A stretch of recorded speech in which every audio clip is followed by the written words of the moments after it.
जब पिछले बार बिहार में अकाल पड़ा तो मैं एक स्वीडिश मित्र ने मुझे एक पत्र लिखा और उसने लिखा कि हम अपने बच्चों को समझाने में बहुत असमर्थ हैं कि हिंदुस्तान में लोग भूखे मर रहे हैं। उसने मुझे लिखा कि जब मैं अपने छोटे बच्चे को कहा कि हिंदुस्तान में लोग भूखे मर रहे हैं और करोड़ों लोग भूखे मर जाएंगे, तो उस छोटे बच्चे ने कहा कि क्या उनके पास अगर रोटी नहीं है तो फल भी नहीं है? तो उन्होंने कहा नहीं, उनके पास फल भी नहीं है। तो उस छोटे बच्चे ने कहा उनके रेफ्रिजरेटर में कुछ तो बचा होगा। तो उसके बाप ने कहा कि रेफ्रिजरेटर उनके पास है ही नहीं, उसमें बचने का कोई सवाल नहीं। उस बच्चे को समझना मुश्किल हुआ कि कोई कौम ऐसी हो सकती है जहां खाने को भी ना हो।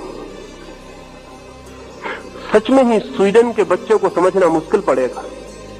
उसको मुश्किल इसलिए पड़ जाएगा क्योंकि बच्चा जो देखता है चारों तरफ, न किसी को भीख मांगते देखता है, न किसी को गरीबी में मरते देखता है, तो उसके लिए भरोसा करना मुश्किल है कि जमीन पर ऐसे लोग भी हैं जो करोड़ों की संख्या में भूखे मरने की हालत में आ सकते हैं।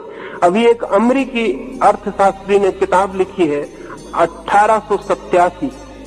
1987 और उस किताब में उसने ये घोषणा की है कि 1987 में आज से केवल 7 साल बाद हिंदुस्तान में इतना बड़ा अकाल पड़ सकता है जिसमें कोई 10 करोड़ से लेकर 20 करोड़ लोगों के मरने की संभावना है।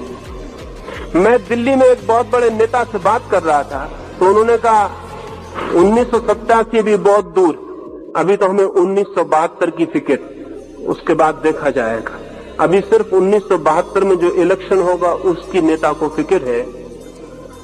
7 साल बाद हिंदुस्तान में 10 करोड़ लोग मर सकते हैं, इसकी सारे दुनिया के अर्थशास्त्री राजी हैं इस बात के लिए कि ये होकर रहेगा, क्योंकि अमेरिका जितना हमें भोजन दे रहा है उतना अब आगे नहीं दे पाएगा। उसकी ताकत रोज कम होती जा रही है।